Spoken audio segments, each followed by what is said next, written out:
Bismillahirrahmanirrahim. Assalamualaikum warahmatullahi wabarakatuh.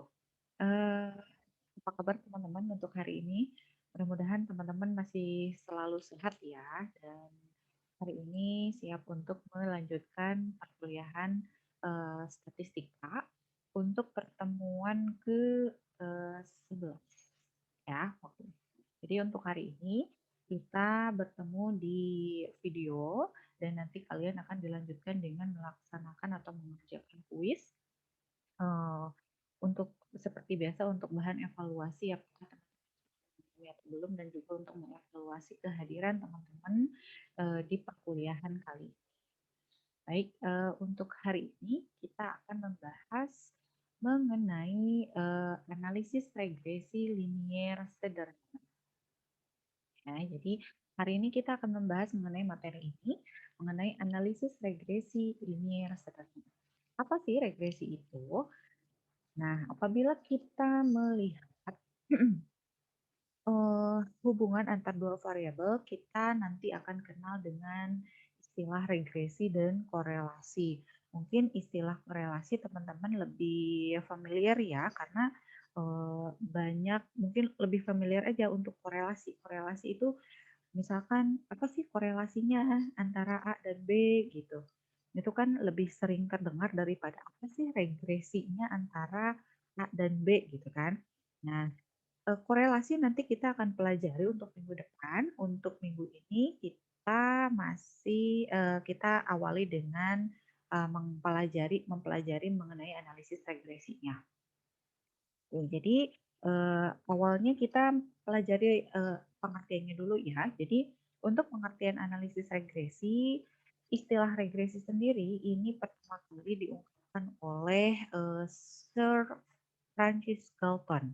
Jadi khususnya untuk regresi di istilah statistika ya. Jadi ini pertama kali dikenalkan oleh beliau, di mana pada saat itu si Galton ini dia sedang mengkaji mengenai tinggi badan anak-anak yang dilahirkan dari para orang tua yang relatif tinggi gitu ya. Nah, nanti si anak-anaknya ini akan cenderung juga akan memiliki rata-rata tinggi juga gitu sebagaimana orang tuanya. Jadi pada saat itu si Galton ini sedang mempelajari bahwa oh ternyata anak-anak yang terlahir dari para orang tua yang relatif tinggi nanti kecenderungannya juga dia akan tinggi juga. Artinya di sini ada regresi ya, ada pergerakan, ada kecenderungan untuk bergerak ke arah ketinggian rata-rata populasi secara keseluruhan. Jadi kalau orang tuanya pada tinggi-tinggi, nanti itu cenderung si anak-anak yang lahir daripada para orang tua ini juga akan memiliki tinggi yang relatif tinggi juga gitu badannya. Nah, jadi awal kali tercetus dari apa kajian ini gitu. Nah, sehingga istilah regresi ini dilanjutkan gitu bahwa analisis regresi ini bisa digunakan sebagai salah satu analisis yang tujuannya itu untuk mengetahui pengaruh suatu variabel terhadap variabel lain. Mungkin kalau dari kajian Singleton ini bahwa pengaruh suatu variabel terhadap variabel lain ini adalah pengaruh orang tuanya yang memiliki badan yang relatif tinggi, nanti dia akan berpengaruh terhadap anaknya juga. Bahwa nanti anak-anak yang lahir juga akan cenderung memiliki relatif yang tinggi juga. Seperti itu.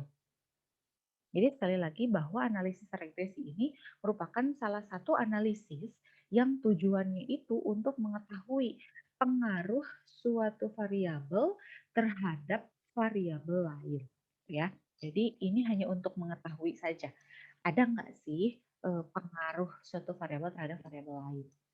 Oke, ya. Nah, dalam regresi ini nanti kita bisa menentukan yang pertama itu bisa menentukan persamaan estimasinya atau estimating equation-nya. Jadi maksudnya di sini adalah kita bisa mengestimasikan atau memperkirakan apakah memang suatu variabel ini memang memiliki pengaruh atau tidak terhadap variabel yang lain. Kemudian setelah kita memperoleh persamaan estimasinya, kita juga bisa melihat pola hubungan antar variabel tersebut. Jadi setelah kita memprediksi nih atau mengestimasikan bahwa suatu variabel ini berpengaruh terhadap variabel lain, maka kita bisa juga menentukan, oh kalau dia memiliki pengaruh gitu, maka nanti hubungannya bagaimana? Apakah hubungannya positif atau negatif atau bagaimana gitu kan? Nah, nanti setelah kita memiliki persamaan estimasi dan pola hubungan antar variabel tersebut, kita juga bisa mengaplikasikan hasil analisis ini ke korelasi. Ya, jadi sekarang mulai nih menyinggung-nyinggung korelasi. Jadi kalau ada regresi sudah pasti itu ada korelasinya, gitu kan? Jadi biasanya kalau analisis regresi ini sudah dilakukan, itu biasanya memang dilanjutkan dengan analisis korelasi. Jadi kalau analisis regresi ini adalah untuk mengetahui ada atau tidak adanya pengaruh suatu variabel terhadap variabel lain, nah nanti akan dilanjutkan. Kalau oh ternyata ada nih hubungannya atau ada nih ada nih pengaruhnya, maka nanti dilanjutkan ke analisis korelasi untuk mengetahui berapa kuat si pengaruhnya. Nah, itu dia relasi ya. Kemudian nanti setelah diaplikasikan ke analisis korelasi, kita juga bisa melihat tingkat hubungan antar variabelnya. Jadi apakah eratkah hubungannya? Jadi setelah ada pengaruh nih, kita kan bisa meninjau nanti kekuatan hubungannya gitu. Kekuatan pengaruhnya sebesar apa. Nah, itu adanya di korelasi. Sehingga dari korelasi ini kita juga kita bisa menganalisis tingkat hubungan antar variabelnya seerat apa atau sekuat. Nah, kemudian regresi ini digunakan untuk menentukan sifat-sifat dan kekuatan hubungan antara dua variabel serta memprediksi nilai dari suatu variabel yang belum diketahui. Jadi, selain regresi ini untuk menentukan atau mengetahui ada atau tidak adanya pengaruh dari suatu variabel terhadap variabel lain, nanti juga kita bisa memprediksikan nilai suatu variabel yang belum diketahui. Misalkan begini, teman-teman ini sudah mulai mengerjakan laporan tugas akhir misalkan ya. Nah, kemudian teman-teman sudah mengumpulkan data nih, kemudian sudah dianalisis. Ternyata kata pembimbingnya misalkan ini datanya kurang nih, tambahin deh data misalkan satu atau dua deh. Nah, tapi kalian merasa, waduh, masa saya harus ngambil data lagi, sedangkan saya ambil datanya misalkan di rumah sakit atau di klinik yang jauh dari Bandung misalkan. Dan kalian merasa bahwa, aduh saya tidak mungkin nih melakukan pengumpulan data kembali untuk menambah data yang diminta pembimbing.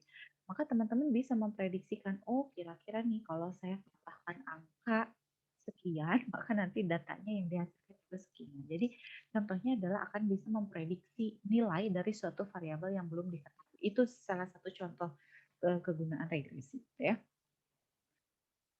Nah, dalam persamaan analisis regresi ini kita kenal yang namanya variabel, gitu ya.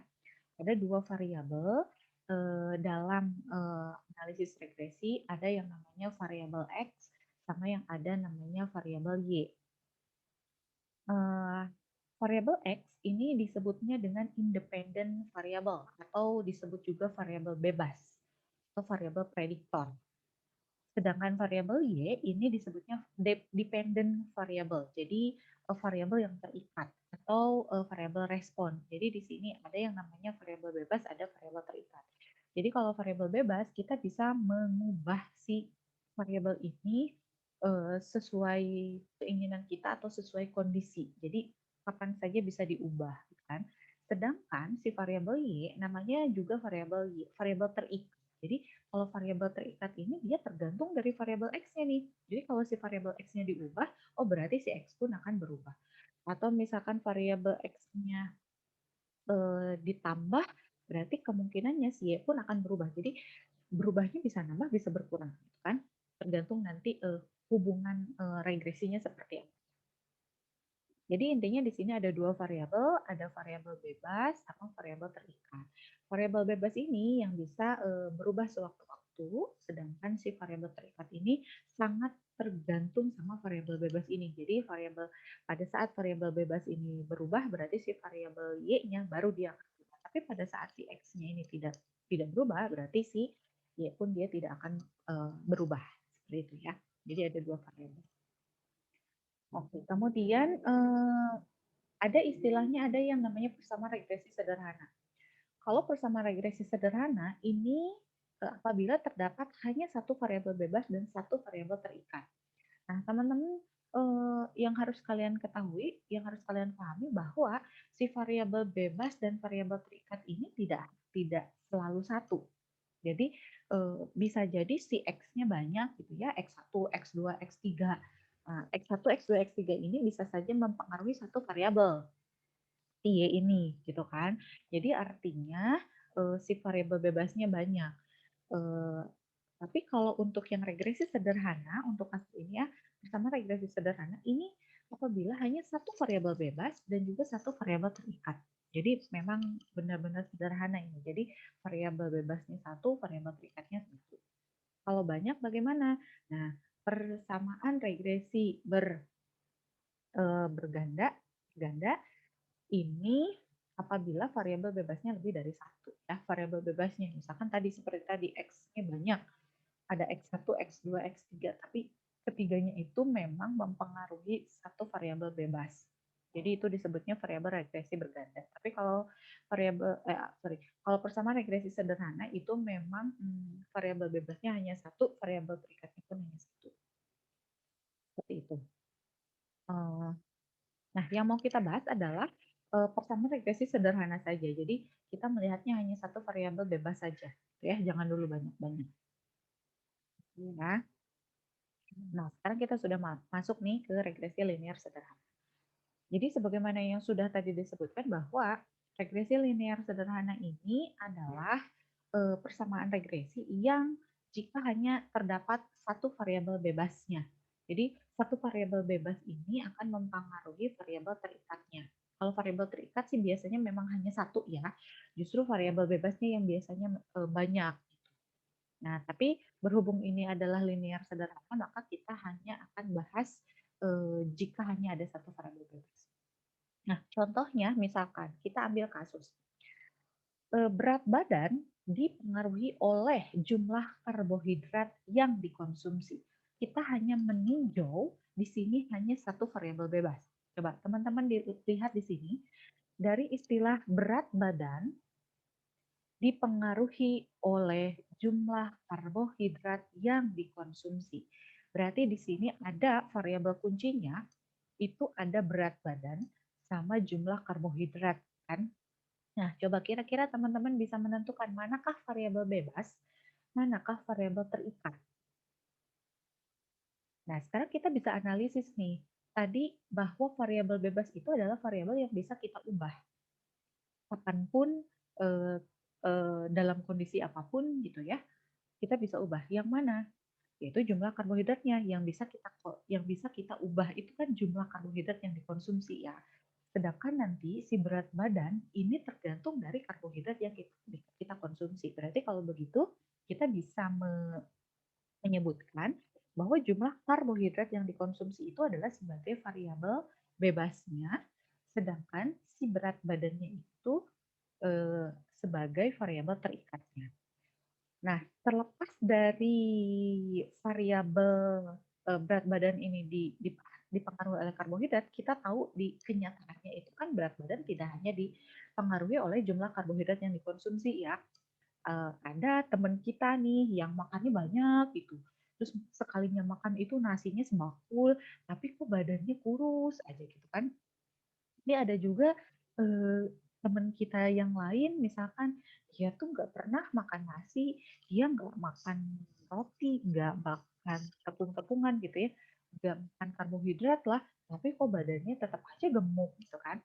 Nah, ada seperti itu. Artinya kan sesungguhnya ada faktor lain atau ada variabel lain yang mempengaruhi si berat badan, misalkan pola tidurnya, atau asupan gulanya, atau ya pola pola yang lainnya lah gitu, pola olahraganya misalkan dan segala macam. Tentu saja pada kenyataannya berat badan yang jadi variabel bebas itu dipengaruhi oleh banyak variabel. Contohnya misalkan tadi selain karbohidrat, konsumsi karbohidrat, pola tidur, misalkan olahraganya, atau misalkan asupan gulanya, atau dan lain-lainnya. Nah, kalau kita melihat 4 hal ini aja, berarti si variabel bebasnya itu kan ada 4. ada X1, X2, X3, X4 yang mempengaruhi satu Y. Nah, gitu kan. Tapi karena kita membahasnya linear sederhana, jadi yang lainnya kita abaikan dulu. Yang lainnya kita abaikan dulu, kita hanya meninjaunya si karbohidrat yang dikonsumsi saja terhadap berat badan. Nah, itu yang dimaksud dengan linear sederhana. Terus gimana yang lainnya? Yang lainnya kita abaikan saja. Jadi dianggapnya yang lain itu tidak mempengaruhi berat badan. Itu yang dimaksud dengan linear sederhana. Jadi ditinjaunya ini hanya ada satu variabel bebas dan hanya satu variabel terikat. Seperti ini. Ya. Jadi ini contohnya, misalkan berat badan dipengaruhi oleh jumlah karbohidrat yang dikonsumsi. Artinya di sini variabel bebasnya adalah jumlah karbohidrat yang dikonsumsi, sedangkan berat badannya ini adalah variabel terikat. Nah, nanti hubungan antara si berat badan dan jumlah karbohidratnya ini akan dihubungkan di dalam persamaan regresi linear sederhana, yaitu bentuknya Y sama dengan A plus BX. Ingat tadi berat badan itu adalah variabel terikat. Jadi kalau variabel terikat itu adalah simbolnya Y ya. Jadi si berat badan ini simbolnya Y, ini yang jadi berat badan. Sedangkan asupan karbohidrat atau jumlah karbohidrat yang dikonsumsi ini sebagai variabel bebas, ini adalah sebagai X. Ya, jadi ini berat badan dipengaruhi oleh variabel X. Si Y ini dipengaruhi oleh variabel X. Kemudian si A dan B-nya ini apa? Nah, A dan B-nya ini adalah, oke ini tadi Y ya, Y itu variabel terikat, X itu variabel bebas. A-nya ini adalah sebuah konstanta atau nilai minimal. Biasanya kita sebut sebagai nilai minimal atau konstanta. Karena logikanya adalah, misalkan logikanya begini, seseorang yang tidak makan karbohidrat pun, misalkan asupan karbohidratnya tuh benar-benar nol lah, misalkan gitu ya, kan tidak mungkin juga berat badannya itu nol. Pasti ada berat badan minimal, betul nggak? Jadi seseorang yang tidak makan karbohidrat sama sekali kan belum apa tidak mungkin juga berat badannya beneran nol gitu kan. Jadi kalau di sini kalimatnya berat badan dipengaruhi oleh jumlah karbohidrat yang dikonsumsi. Berarti artinya kalau karbohidrat yang dikonsumsinya itu nol, berarti berat badannya apakah nol? Ya tidak begitu kan. Makanya ada nilai A. A di sini adalah nilai konstanta atau nilai minimal. Gitu ya. Kemudian si B ini adalah koefisien regresinya. Nah, si koefisien regresinya ini adalah yang menentukan seberapa besar sih pengaruh variabel bebas ini terhadap variabel terikat. Karena tadi dari kasus-kasus ada teman kita yang makan karbohidratnya banyak, tapi kok kurus aja gitu kan. Berarti ada apa ya? Ada pengaruh negatif sebenarnya ya. Jadi pada saat asumsi kita karbohidrat tinggi, karbohidratnya banyak itu berarti berat badan kita naik. Asumsi kita. Tapi kok ini yang satu mah, yang kasus teman kita ini makannya banyak, karbohidratnya tinggi banyak, tapi badannya kurus. Berarti kan ada kebalikan. Nah, itu ditentukan oleh nilai B ini. Berarti B-nya mungkin negatif. Tapi ada juga, oh pada saat si ini makannya banyak, karbohidratnya banyak, berarti dia badannya juga gampang naik nih. Berarti karbohidrat tinggi, berat badan juga tinggi gitu ya. Berarti kalau gitu ada hubungannya positif. Berarti si B-nya nanti akan berpengaruhnya itu menunjukkan nilai yang positif. Nah, jadi si B ini menunjukkan seberapa besar atau seberapa berpengaruh si variabel X ini terhadap variabel Y. Seperti itu ya. Nah, kalau misalkan asumsinya begini ya, jadi tadi kalau kita munculkan dalam tabel, jadi variabel bebas X ini nanti yang akan mempengaruhi variabel terikat Y. Jadi kalau misalkan variabel bebasnya X1, maka nanti Y-nya adalah Y1. Berubah nih si X-nya jadi X2, maka Y pun akan berubah. Berubah lagi nih si X-nya jadi X3, berarti Y pun akan berubah dan seterusnya sampai ke Xn, demikian pula YN, gitu kan, Y-nya itu akan berubah menjadi YN. Nah, perubahan ini itu akan berpengaruh, eh, apa? Inilah yang akan menjadi hubungan regresi antar dua variabel, gitu kan. Nah, karena tadi di sebelumnya, dulu, karena di sebelumnya ini hubungan Y ini dipengaruhi oleh X, dan di dalam persamaan regresi linear sederhananya ini ada konstanta A dan juga ada koefisien B. Nah, Kalau Y dan X ini kan bisa diperoleh di lapangan langsung ya, data-data secara langsung. Jadi misalkan begini aja, kita mengumpulkan datanya, kita kumpulkan teman kita nih, terus kita tanya, kamu asupan kalau kamu makannya makan nasinya sehari itu berapa gram? Kita catat kan, oh si A ini tuh makan nasinya itu sehari itu 100 gram. Terus ditimbang deh berat badan kamu berapa? Berat badan saya 50 kilo. Tanya lagi teman yang lain, kamu karbohidratnya sehari berapa tuh? Saya 300 gram. Eh, berat badannya berapa? Saya 60 kilo misalkan. Terus ditanya setiap teman kita sampai akhirnya kita dapat tabel yang tadi kan datanya. Jadi untuk X-nya berapa, Y-nya berapa, X-nya berapa, Y-nya berapa. Tapi hubungan regresi ini kan dinyatakan dalam suatu persamaan yang tadi ada X sama dengan A plus BX. Tentu saja A dan B-nya ini harus dicari. Nah, untuk mencari A dan B-nya, kita gunakan persamaan ini. Nah, oke, nggak usah panik dulu. Ini banyak banget yang harus enggak. Jadi pencarian nilai A dan B ini berdasarkan dari tabel yang sudah eh, berdasarkan data yang sudah kita kumpulkan ini. Jadi kalau kita sudah punya data X-nya sekian, Y-nya sekian, X-nya sekian, Y-nya sekian, maka ini akan gampang sekali untuk menemukan nilai A dan B. Jadi nanti si A-nya itu tinggal dicari dengan sigma Y, sigma itu jumlah ya. Jadi nanti kalau ada data-data Y, ini kita jumlahkan di sini totalnya berapa, nanti masukkan sini. Kemudian ada sigma X kuadrat. Nah, paling di sini kalau si variabel X-nya ini harus dikuadratkan dulu seperti biasa lah ya, kita butuh ada tabel tambahan di sini ya. Jadi nanti kalau kalian sudah memperoleh data seperti ini, kalian bisa minta bantuan tabel lain, oh bahwa kita butuh X kuadrat nih, taruhlah sebelah sini, X-nya dikuadratkan. Kemudian jangan lupa kalau ada sigma-sigma berarti kan harus dijumlahkan bawahnya ya keseluruhannya.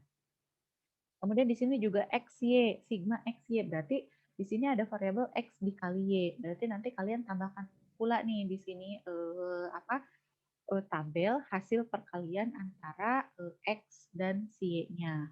Seperti itu. Itu ya. Oke, jadi ini adalah rumusnya. Jadi sigma Y untuk A, sigma Y dikali sigma X kuadrat dikurangi sigma X dikali sigma XY dibagi N, jumlah datanya berapa? N dikali sigma X kuadrat dikurangi sigma X dikuadratkan. Ya, nah jangan lupa teman-teman bedakan antara suku sebelah sini dengan suku sebelah sini. Kalau yang ini mah si X-nya dikuadratkan dulu, baru disigmakan ya. Jadi si XX ini kita kuadratkan dulu, taruh di tabel sebelahnya, baru nanti jumlahkan. Nah, itu yang dimaksud di sini, sigma X kuadrat. Jadi X-nya dikuadratkan dulu, baru dijumlahkan. Tapi kalau yang ini, sigma X-nya dikuadratkan. Jadi sigmakan dulu. Jadi jumlahkan dulu sigma X, X aja kan. Nah ini jumlahkan dulu, baru nanti si hasilnya yang ada di bawah sini, yang sudah disigmakan itu dikuadratkan. Ya, jadi jangan lupa. Oke, demikian pula untuk mencari B, N ini jumlah datanya dikali sigma XY dikurangi sigma X dikali sigma Y dibagi N dikali sigma X kuadrat dikurangi sigma X dikuadratkan. Ini juga harus diperhatikan. Yang ini mas sekali lagi ini kuadratkan dulu, baru disigmakan. Kalau ini sigmakan terlebih dahulu, baru dikuadratkan. Ya, gitu ya. Nah, nanti kalau hasil A dan B-nya sudah diketahui, maka kita bisa memperoleh persamaan regresi linier, gitu ya. Sehingga nanti persamaan Y sama dengan A plus BX ini, nanti nilai A-nya ganti dengan yang hasil perhitungan ini, B-nya juga ganti, itu kita bisa mulai memprediksikan untuk data-data yang belum diketahui. Misalkan, wah kekurangan data nih, ya udah deh, cobain kalau X-nya sekian berarti Y-nya berapa gitu kan. Nanti kita bisa masukkan melalui, kita bisa memperoleh Y-nya itu melalui persamaan. Gitu ya. Nah, ada beberapa kemungkinan garis regresi. Jadi, teman-teman kalau masih ingat, mungkin kalau dulu di matematika kalian kenal dengan persamaan garis. Nah, coba teman-teman lihat, Y sama dengan A plus BX. Ini adalah persamaan linier, betul nggak? persamaan linear. Kalau dalam matematika Y sama dengan A plus BX, A plus MX gitu ya. Kalau di matematika ada gradien, kemiringannya dan segala macam. Ini adalah sama persis dengan persamaan linear dalam persamaan matematika. Dalam matematika. Sehingga ini pun persamaan ini bisa kita proyeksikan ke dalam persamaan garis. Kita proyeksikan ke dalam grafik yang dimana di dalam itu ada garis linear, gitu ya, garis linear. Nah, sehingga di sini kita bisa melihat ada kemungkinan garis regresi atau garis yang terbentuknya itu seperti apa, gitu kan? Ada 3 kemungkinan. Yang pertama, ada hubungan linear positif. Linear positif itu bagaimana? Nah, apabila atau jika nilai B-nya ini bernilai positif. Jadi tadi yang A-nya kita hitung, B-nya kita hitung. Nah, kalau si B-nya ini nilainya positif, maka dia akan menghasilkan hubungan linear positif. Nanti garis garis regresinya itu kurang lebih akan seperti ini. Jadi ya kelihatan ya kalau X-nya nambah, berarti Y-nya pun nambah gitu ya. Makanya dia miringnya itu kemiringannya itu positif ke kanan gitu ya, ke kanan positif. Karena di sini B-nya positif. Jadi artinya kalau X-nya semakin besar, maka nilai Y pun akan semakin besar. Kan? Jadi positif itu hubungannya. Jadi X membesar, Y membesar. Begitupun kalau X-nya menurun, mengecil, Y-nya pun akan mengecil. Seperti itu. Itu hubungan linear positif. Kemudian yang kedua adalah hubungan linear negatif. Nah, hubungan linear negatif ini terjadi jika nilai B-nya ini bernilai negatif. B-nya bernilai negatif, maka nanti gambar garisnya itu adalah seperti ini. Jadi Y sama dengan A min BX. A min BX. Nanti kemiringan garisnya itu negatif. Jadi X-nya semakin besar, X-nya semakin besar, itu justru Y-nya tuh mengecil. Ya, bisa dilihat di sini. Misalkan di sini angka 1. Oh, Y-nya tinggi nih di sini kan. Tapi pada saat X-nya nambah, misalkan kedua, dia malah turun kan. X-nya 3, dia semakin turun lagi. X-nya 4, dia semakin turun lagi gitu dan seterusnya. Jadi semakin X-nya nambah, Y-nya tuh makin turun, makin mengecil. Itu yang dimaksud dengan hubungan linear negatif. Ya, terjadi jika nilai B-nya bernilai negatif. Kemudian yang ketiga ini adalah tidak ada hubungan linear katanya. Jadi kalau tidak ada hubungan linear ini jika nilai B-nya itu sama dengan 0. Jadi hasil pencarian tadi nilai B yang pakai rumus yang tadi itu yang menggunakan nilai X dan Y dari tabel itu, kalau dapatnya B-nya itu adalah 0, maka ini artinya tidak ada hubungan linear atau kemiringannya akan sama dengan 0. Kalau kemiringannya sama dengan 0 itu seperti apa sih? Ya udah lurus aja begini gitu ya. Jadi mau berapapun nilai X-nya, ya Y-nya itu tetap aja segitu gitu. Contohnya adalah misalkan ya mau makan banyak, mau makan sedikit, ya berat badan mas segitu artinya di situ tidak ada hubungan linear gitu ya. Mau mau X-nya seberapa tinggi pun ya berat badan tetap aja segitu kan. Seperti itu. Oke. Nah, sekarang kita mulai ke bagaimana caranya menganalisis regresi. Jadi untuk langkah-langkah menganalisis regresi ini, melakukan analisis regresi ini, yang pertama itu kita harus menentukan dulu tujuan dari melakukan analisis regresinya itu sendiri. Jadi apa sih tujuannya untuk mencari untuk melakukan analisis regresi ini? Ini untuk mengetahui hubungan apa gitu kan? Jadi harus jelas dulu tujuannya dalam melakukan analisis regresinya terlebih dahulu ya harus diketahui. Karena ngapain juga kita kalau tidak tahu tujuannya, ngapain juga susah-susah untuk mencari untuk melakukan analisis gitu kan. Ya, jadi yang pertama kita harus tahu dulu tujuannya untuk. Kemudian yang kedua, setelah kita tahu tujuannya untuk menganalisis regres ini untuk apa, maka kita baru bisa mengidentifikasi variabel. Ya, variabel-variabelnya mana yang dimaksud dengan variabel bebasnya, mana yang dimaksud dengan variabel terikatnya. Jadi kita harus tahu benar nih, jangan sampai tertukar.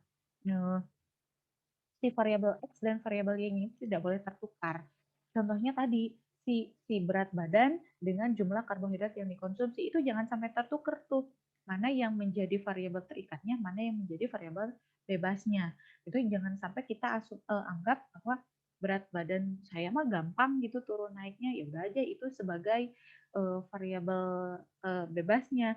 Nah, sekarang kalau dari dua variabel itu antara berat badan dengan jumlah karbohidrat, apakah berat badan ini yang bisa kita ubah semau kita, lalu dia akan mempengaruhi apa jumlah karbohidrat yang dikonsumsi? Kan tidak. Tentu saja yang akan lebih bebas kita apa kendalikan atau kita ubah-ubah itu adalah jumlah karbohidratnya gitu kan. Baru dia akan berpengaruh ke berat badan. Karena apa?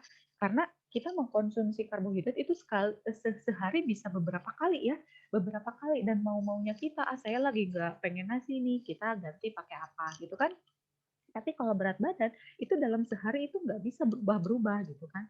Dia cenderungnya untuk tetap gitu. Jadi kalaupun berubah itu harus ke dalam jangka waktu yang relatif lebih lama daripada jumlah karbohidrat yang dikonsumsi. Jadi kita harus mengidentifikasi dengan benar mana variabel bebasnya, mana variabel terikatnya. Kemudian selanjutnya adalah kita lakukan pengumpulan data. Jadi kalau variabel bebas dan variabel terikatnya kita sudah mengetahui, kita bisa melakukan pengumpulan data. Ataupun misalkan datanya sudah ada, nah, kita bisa mengklasifikasikan, oh ini termasuk variabel bebas, ini termasuk variabel terikat. Kemudian apabila sudah datanya sudah terkumpul, kita hitung nih si X kuadrat, Y kuadrat, dan XY dengan minta bantuan tabel tambahan. Selain tabel X dan tabel Y, kita bisa tambahkan ke pinggir gitu ya untuk menghitung X kuadratnya berapa, Y kuadratnya berapa, dan XY-nya berapa. Dan nanti jangan lupa bawahnya itu disimak, akhirnya ditotalkan dari masing-masingnya. Oke. Selanjutnya, setelah dapat nilai X kuadrat, Y kuadrat, dan XY, kita baru bisa menghitung nilai A dan B gitu ya. Ini berdasarkan rumus yang tadi. Nah, ya, berdasarkan rumus yang tadi yang di atas, kita bisa hitung nilai A dan B dengan tentu saja dengan apa angka-angka yang sudah diperoleh dari tabel yang kita sudah hitung di sini. Kemudian kalau A dan B-nya sudah diketahui, sudah kita peroleh, maka kita baru membuat model persamaan regresi linier sederhana. Jadi si A-nya sudah diketahui, B-nya sudah diketahui, kita masukkan ke model persamaan Y sama dengan A plus BX-nya itu. Jadi nanti si A dan B-nya itu masukkan ke dalam persamaan itu, maka baru kita bisa melakukan prediksi atau peramalan terhadap variabel faktor penyebab atau variabel akibatnya yang memang belum diketahui. Ya, kita langsung ke contoh saja. Oke, ini contohnya. Saya ambil angka-angka ini dari ada satu jurnal dan kebetulan ini sepertinya terkait dengan ilmu ketewean. Jadi di sini seorang terapis melakukan penelitian untuk mengetahui pengaruh pemakaian lip bumper terhadap aktivitas otot bibir anak tunawicara. Penelitian ini dilakukan terhadap 6 orang anak tunawicara dengan rentang usia 7-15 tahun. Pengambilan data dilakukan selama 4 minggu dengan data sebagai berikut. Nah, jadi di sini di tabelnya ini sudah ada ya. Jadi anak pertama katanya lama pemakaian lip bumpernya ini dihitung jam per hari, dia 10 jam nih per harinya. Maka nanti aktivitas otot bibir rata-ratanya itu adalah 220 Newton. Ini satuannya Newton ya, gayanya. Ini kemudian anak kedua, ini dia juga pemakaian lip bumpernya juga 10 jam per hari.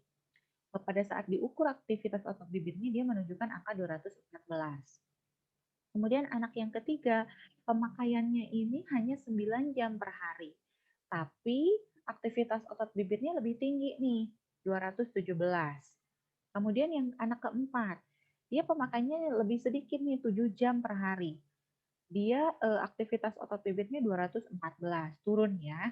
Kemudian 5, anak kelima, dia lebih sedikit lagi nih. Dia cuma pemakaiannya 6 jam per hari dan ternyata aktivitas otot bibirnya juga kecil gitu, hanya 212. Kemudian anak yang keenam, ini pemakaiannya 9 jam per hari, tapi pemakaiannya aktivitas pemakaiannya 9 jam, aktivitas otot bibirnya adalah 216. Nah, di sini mungkin secara kasat mata ini bisa dilihat bahwa semakin lama pemakaian lip bumpernya berarti aktivitas otot bibirnya itu semakin tinggi kan ya. Tapi bisa dilihat di sini bahwa Perbandingan ini saja, yang satu 10 jam, itu aktivitasnya 214. Tapi kok pada saat pemakaiannya cuma 9, aktivitasnya itu malah lebih tinggi gitu kan. Nah, artinya kita juga belum bisa menyimpulkan bahwa penggunaan lip bumper yang semakin lama itu nanti akan berdampak ke aktivitas otot bibir nya itu lebih tinggi. Kita belum bisa menyimpulkan karena ada satu data di sini yang menunjukkan bahwa sebaliknya. Jadi pada saat pemakaiannya semakin kecil, tapi kok aktivitas bibirnya semakin tinggi. Nah, seperti itu ya. Jadi ini di sini kita butuh menganalisis regresi itu di sini. Betulkah ada hubungan antara pemakaian lip bumper terhadap aktivitas otot bibir gitu kan? Jadi di sini kita harus menganalisisnya. Nah, dari data di atas, katanya ini buatlah bentuk persamaan regresi antara penggunaan lip bumper terhadap aktivitas otot bibir anak tunawicara. Jadi kita memang harus menganalisis dulu, kalaupun iya ada pengaruhnya gitu ya, seberapa banyak, seberapa besar gitu pengaruhnya. Jadi di sini penyelesaiannya, jadi yang pertama tadi kan langkah-langkahnya kita tentukan dulu tujuannya. Dari soal yang tadi sudah jelas, ini tujuannya adalah untuk mengetahui apa eh, pengaruh pemakaian lip bumper terhadap aktivitas otot bibir anak tunawicara ya. Jadi di sini untuk mengetahui pengaruh pemakaian lip bumper terhadap aktivitas otot bibir anak tunawicara. Oke, ini tujuannya sudah diketahui. Kemudian yang kedua adalah kita harus mengidentifikasi mana variabel penyebab dan akibat atau mana variabel bebas dan mana variabel terikatnya. Coba di sini kita bisa lihat nih dari tujuannya bahwa ini tujuannya itu untuk mengetahui pengaruh lip bumper, pemakaian lip bumper terhadap aktivitas otot bibir. Berarti mana variabel bebasnya? Nah, variabel bebasnya itu adalah lama pemakaian lip bumper, gitu kan? Sehingga nanti yang menjadi variabel terikatnya atau yang menjadi variabel akibatnya itu adalah aktivitas otot bibir. Gitu ya. Nah, sekarang kita sudah mengidentifikasi nih si variabel bebasnya dan variabel terikatnya. Selanjutnya adalah karena data tadi sudah terkumpul ya, datanya sudah terkumpul tadi di tabel yang tadi, maka kita tinggal menghitung X kuadrat, Y kuadrat, XY, dan total dari masing-masing jumlahnya, gitu ya, sigmanya itu. Oke. Nah, jadi ini adalah hitungan nih yang sudah saya lakukan tadi dari data yang tadi ya. Jadi si X ini adalah pemakaian lip bumpernya, saya si Y-nya ini adalah aktivitas otot bibirnya. Nah, di sini kita lakukan perhitungan untuk X kuadrat, berarti ini si 10 kuadrat taruh sini, gitu ya, 10 kuadrat taruh sini, 9 kuadrat taruh sini, dan seterusnya. Demikian pula untuk yang Y kuadrat. Y kuadrat juga 220 dikuadratkan, taruh di sini, 214 dikuadratkan, taruh sini, dan seterusnya. Kemudian yang terakhir adalah X dikali Y. X kali Y, berarti si 10 dikali 220. 10 dikali 214. 9 dikali 217, dan seterusnya kita taruh di kolom sebelah sini. Oke, dan jangan lupa ini harus dijumlahkan ya. Kita hitung totalnya dari atas jumlahkan, dan seterusnya. Ya. Nah, sekarang kita sudah mengetahui nih nilai-nilai X, nilai-nilai Y, nilai-nilai X kuadrat, nilai-nilai Y kuadrat, nilai-nilai XY, dan berikut dengan sigma-sigmanya. Sehingga selanjutnya adalah kita menghitung nilai A dan B berdasarkan rumus regresi linear sederhana yang tadi.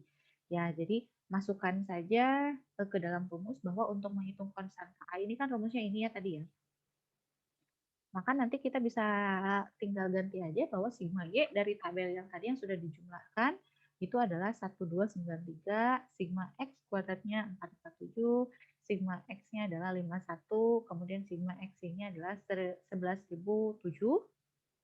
N-nya tadi datanya adalah dilakukan terhadap 6 anak, berarti ada 6 data. Jadi 6 di sini, sigma X kuadratnya 447, dan sigma X dikuadratkan, ini tadi 51 dikuadratkan. Sehingga nanti kita dapat nih nilai A-nya itu adalah 205,11. Ya, 205,11. Kemudian sekarang kita hitung B. B juga tinggal masukkan ke dalam rumus ini yang tadi sudah dijelaskan. Dan yang di kurung-kurungnya ini kita tinggal ganti angka-angkanya sesuai dengan yang kita sudah hitung di tabel yang tadi, diperolehlah angka 1,22. Nah, sekarang nilai A dan B ini sudah diketahui. A ini adalah sebagai konstanta, B ini adalah sebagai koefisien regresi. Sehingga model persamaan regresinya, ini kan model umumnya ya, persamaan umumnya adalah Y sama dengan A plus BX, sehingga A-nya kita tinggal ganti aja bahwa A-nya itu adalah 205,11 ditambah 1,22X. Nah, ini adalah persamaan regresi linear sederhana. Kalau mau dianalisis lebih jauh bahwa A ini tuh sebenarnya apa sih? A ini adalah nilai minimal, konstanta atau nilai minimal. Jadi pada saat si X-nya 0 pun, misalkan X-nya 0 ya, X-nya 0 nih, sini. Si X-nya 0. 0 dikali 1,22 pun kan hasilnya 0. Artinya Y itu masih ada nilai minimum kan, Y itu hasilnya 205,11. Dalam kasus yang tadi adalah apabila seorang anak tunawicara ini tidak menggunakan lip bumper sama sekali, gitu kan? Berarti lama pemakaian lip bumpernya berarti 0 kan?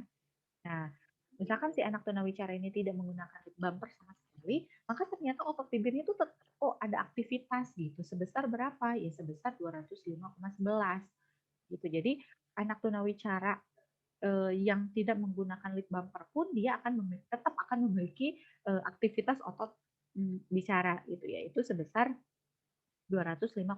Jadi nilai A ini atau nilai konstanta ini adalah merupakan nilai minimal kalaupun nilai X-nya adalah sebenarnya 0. Kemudian si B ini adalah 1,22. Nah, 1,22 ini adalah yang menunjukkan bahwa penggunaan si lip bumper itu ada pengaruh loh terhadap aktivitas otot bibir, yaitu sebesar 1,22 poin gitu. Jadi 1,22 kali lipat lah gitu. Jadi kalau setiap pemakaiannya itu misalkan tambah 1 jam, berarti dia otot bibirnya itu nambah sekitar 1,22 kali penggunaan itu seperti itu ya. Oke. Contoh nah selanjutnya adalah kalau kita tadi sudah mengetahui persamaan regresi linearnya, maka kita pun bisa melakukan memprediksi atau meramalkan terhadap variabel atau faktor penyebab ya atau variabel apa akibat yang memang belum diketahui sebelumnya. Misalkan contoh tadi, misalkan ya dari hasil penelitian yang tadi, masih kurang ternyata penelitiannya, data penelitiannya, ya sudah kita kalau melihat sorry kita kembali lagi ya, kalau melihat tabel yang ini, ya, bahwa di sini kan pemakaian otot bibirnya itu hanya 6 jam, 7 jam, 9 jam, 10 jam. Berarti ada jam-jam yang tidak kita ketahui ya. Misalkan berapa sih kalau dia menggunakan 2 jam doang gitu dalam sehari, atau berapa sih kalau 5 jam dalam sehari, atau 4 jam dalam sehari, atau pokoknya di sini tidak ada nih si angka-angkanya itu. Nah, kita bisa memprediksikan berapa aktivitas otot bibirnya apabila penggunaannya sekian jam, yang di sini tidak ada. Gitu ya. Nah, coba kita lanjutkan ke yang tadi, bahwa kalau kita melakukan prediksi untuk variabel bebas yang belum diketahui, misalkan, nah ini ya, prediksikan aktivitas otot bibir anak tunawicara jika penggunaan lip bumper bertambah atau berkurang. Nah, contohnya misalkan kita mau mencari berapa aktivitas otot bibir jika lip bumpernya itu digunakan 4 jam sehari. Tadi kan di tabel itu tidak ada ya 4 jam. Maka kita bisa masukkan aja nih. Jadi si 4 jam ini kan penggunaan lip bumper, artinya dia masuk ke variabel bebas. Jadi karena tadi kita sudah memperoleh persamaan regresi linearnya, maka dari persamaan ini kita ganti aja nih si X ini menjadi 4. Nah, si 4-nya masukkan sini, sehingga dapatlah Y-nya itu 210. Oh, berarti bahwa apabila si anak tersebut itu menggunakan lip bumpernya 4 jam, maka aktivitas otot bibirnya adalah 210. Seperti itu teman-teman ya. Jadi itu. Jadi kesimpulannya adalah jika penggunaan lip bumper perharinya adalah 4 jam, maka aktivitas otot bibir anak yang tunawicara ini sebesar 210. Itu teman-teman ya penjelasan untuk analisis regresi hari ini. Gitu ya, mudah-mudahan bisa diikuti dan mudah-mudahan bisa dipahami. Oke ya, jadi sekarang teman-teman masuk ke kuis ya. Silahkan kerjakan kuis yang sudah saya post di Google Classroom. Sampai ketemu besok, kita ketemu lagi melalui video untuk bahasan selanjutnya, yaitu analisis korelasi. Jadi sambungan dari analisis regresi itu adalah analisis regresi, ada korelasi. Hari ini kita bahas analisis regresi, besok kita akan bahas mengenai analisis korelasinya. Sampai ketemu. Assalamualaikum warahmatullahi wabarakatuh.